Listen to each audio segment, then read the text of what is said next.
यह हमारी 13वीं वीडियो है। इससे पिछली वीडियो के अंदर हमने लूप्स के कॉन्सेप्ट्स को समझने की कोशिश की थी। इस वीडियो के अंदर हम ब्रेक और कंटिन्यू के कॉन्सेप्ट को समझने की कोशिश करेंगे। तो यहाँ पर मैं नोट्स के अंदर लिख देता हूँ कि आज हम क्या करने वाले हैं। ब्रेक और कंटिन्यू की स्टेटमेंट को हम समझने वाले हैं।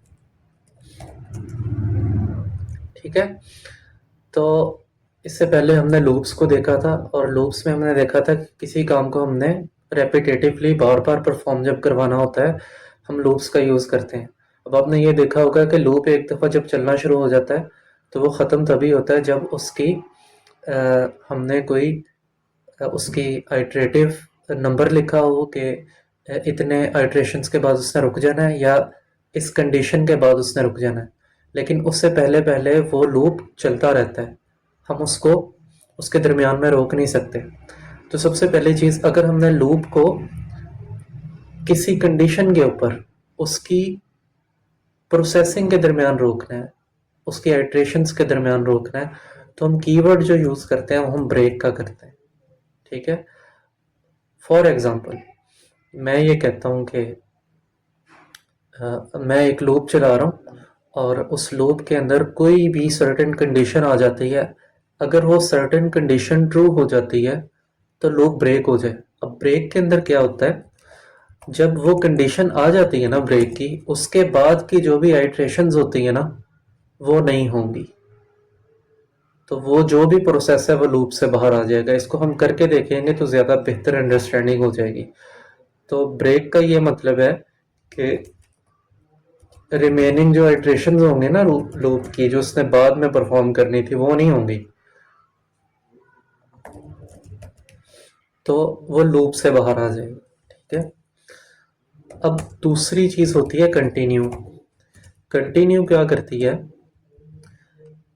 मैं कोई एक स्टेटमेंट उसको देता हूँ, कोई कंडीशन देता हूँ कि जब ये कंडीशन आ जाए तो वो वाला जहां पर कंडीशन मीट हो गई है वो वाला जो लूप है, वो वाला जो आइट्रेशन है, उसको स्किप करे और उससे अगली वाली पर चला जाए। इससे लूप टूटता नहीं है। इससे सिर्फ ये होता है कि जो भी आपने उसको इंस्ट्रक्शन दी है लूप को, कि जब ये वाली इंस्ट्रक्शन मीट हो जाए, ये वाली कंडीशन मीट हो जाए, सिर्फ वो वाला एक आइट्रेशन छोड़े, वो वाले प्रोसेस को छोड़े और उससे अगले वाले प्रोसेस के ऊपर चला जाए लूप के अंदर ही। कंटिन्यू के अंदर प्रोसेस लूप से बाहर नहीं निकलता। ब्रेक के अंदर जब एक कंडीशन मीट हो जाती है तो बाकी का प्रोसेस लूप से बाहर निकल जाता है। ठीक है, तो यहां पर कंटिन्यू के आगे मैं लिखता हूं स्किप करंट आइट्रेशन।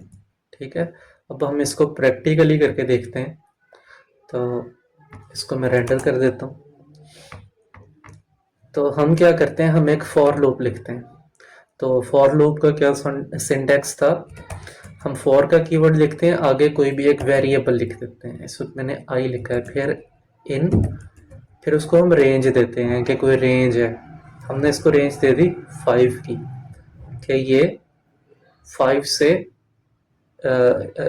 मतलब ये 5 आइट्रेशन ही अपनी करे, यानी कि ये होंगे 0 से 4 तक। फिर आपने इंडेंटेशन करनी है। फिर आप क्या करते हो, फिर आप करते हो एक कंडीशन लगाते हो। अब मैं एक कंडीशन लगा रहा हूँ ब्रेक के लिए, if I equal equal to 2।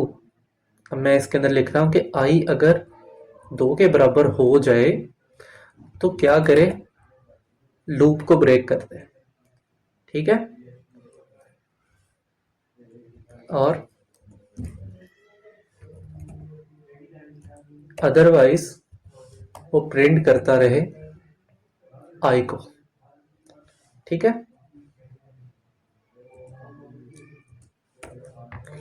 तो यहाँ पर मैं लूप से बाहर आकर, आप ये देखें मैंने इंडेंटेशन ख़त्म की तो मैं लूप से बाहर आ गया यहाँ पे। ठीक है, यहाँ की प्रिंट देखें, ये इंडेंटेशन के साथ है, इसका मतलब है ये फॉर के अंदर ये सारी चीज़ें हो रही हैं।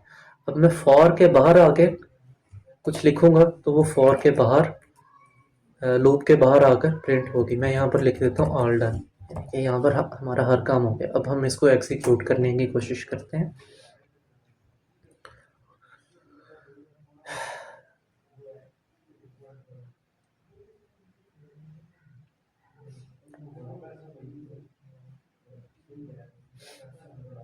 ओके, तो अब आप ये देखें कि हमारे पास 0 आया, 1 आया और ऑल डन की स्टेटमेंट आ गई। अब ये क्यों आई? देखें, इसने तो 4 दफ़ा चलना था। उसने देखा कि आई पहले 0 है, फिर उसने ये चेक किया कि अगर आई जो कि 0 था, 0 बराबर है 2 के, जो कि स्टेटमेंट फॉल्स है, 0 2 के बराबर नहीं होता। तो उसने क्या किया, इसको छोड़ दिया, इस इफ स्टेटमेंट को छोड़ दिया, और उसके बाद वो आ गया प्रिंट के अंदर और उसने 0 को प्रिंट कर दिया क्योंकि आई 0 था। फिर इसके अंदर 1 का इंक्रीमेंट हुआ, यानी कि 1 आ गया इसके अंदर। फिर उसने 1 इक्वल टू 2 किया, तो कंडीशन फॉल्स हो गई, यानी कि 1 बराबर नहीं होता 2 के। फिर उसने उसको छोड़ा और यहाँ पर उसने 1 प्रिंट कर दिया। उसके बाद आया 2, ठीक है, 1 के बाद आया 2, तो 2 के बाद क्या हुआ, 2 इक्वल टू 2। अब ये स्टेटमेंट हो गई ट्रू। जब स्टेटमेंट ट्रू हो गई तो उस इफ के अंदर आ गया वो, ठीक है। इफ के अंदर जब आ गया वो, तो उसने ये देखा कि यहाँ पर मेरे पास ब्रेक का स्टेटमेंट है, तो उसने क्या किया, यहाँ से स्टेटमेंट को, लूप को ब्रेक कर दिया। अब बाकी चीजें नहीं चलेंगी। अब ये उसने ये सारी चीजों को छोड़ दिया क्योंकि उसको ब्रेक का स्टेटमेंट मिल गया था। वो डायरेक्टली कहाँ पर आ गया, वो डायरेक्टली इस स्टेटमेंट में आ गया, प्रिंट स्टेटमेंट के ऊपर, ठीक है। और यहाँ पर उसने ऑल डन को प्रिंट कर दिया। तो ये हमारे पास था ब्रेक। और नेक्स्ट में हम अब एग्जीक्यूट कर लेते हैं कंटिन्यू की स्टेटमेंट को। तो इसके अंदर भी हम कुछ ऐसे ही करने वाले हैं।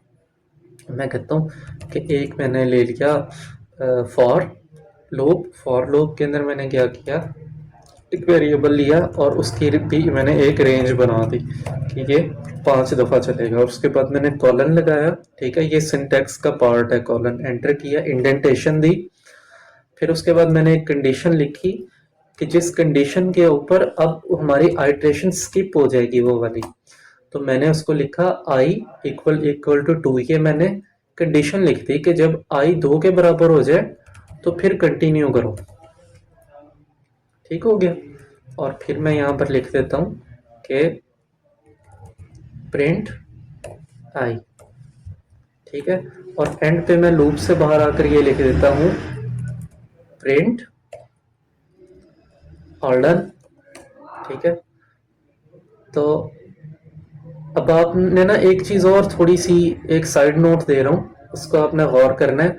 अब फॉर की जो चीज़ें हैं ना, जो फॉर के अंदर की चीज़ें हैं, ठीक है, तो ये सारी की सारी तो हैं, बट आपने ये देखना है कि फॉर के डायरेक्ट अंदर 2 स्पेसेस के बाद, यानी कि एक इंडेंटेशन के बाद आपकी ये वाली चीज़ें फॉर लूप के अंदर है। अब ये जो कंटिन्यूस है ना, अब आप ये देखें, ये इफ की 2 इंडेंटेशन के बाद है, ठीक है। तो ये कंटिन्यू इफ के साथ बिलोंग करता है, ठीक है। और ये प्रिंट और इफ जो है और इसके अंदर वाली जो चीज़ें हैं वो सारी फॉर के साथ बिलोंग करती हैं।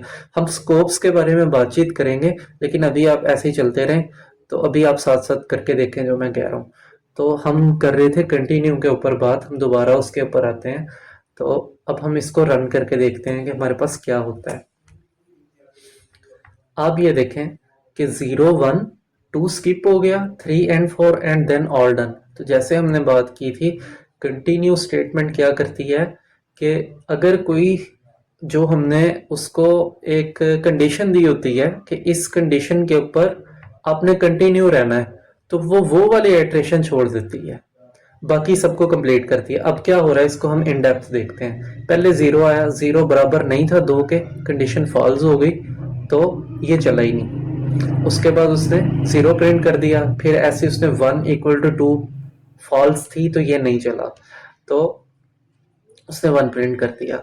फिर आया वो 2 के ऊपर, इफ 2 इक्वल टू 2, यानी कि कंडीशन मीट हो गई, 2 बराबर 2 के था, तो कंटिन्यू चला। अब कंटिन्यू चला तो उसने ये स्किप कर दिया, उसने ये नहीं देखा कि अब आगे क्या है, उसने, उसको कंडीशन मिल गई कि अब मैंने इसको स्किप करना है, वो दोबारा इसके ऊपर आ गया। फिर 3 आया, तो उसके बाद जब देखें 1 के बाद 2 आना चाहिए था लेकिन आया नहीं, ठीक है, क्योंकि उसने कंटिन्यू करके उसको स्किप कर दिया। तो उसके बाद नॉर्मल फिर वैसे ही आइट्रेशन रहेगी जैसे नॉर्मली होती है, फिर 3 हुआ, फिर 4 हुआ, फिर जब पूरा कंप्लीट हो गया लूप तो उसके बाद उसने कहा ऑल डन। इस तरह से हमारे पास रिजल्ट आ गया। तो हमने आज ये देखा है कि ब्रेक और कंटिन्यू का स्टेटमेंट क्या होता है और हम उसको किस तरह से यूज़ करते हैं। तो मिलते हैं नेक्स्ट वीडियो के अंदर।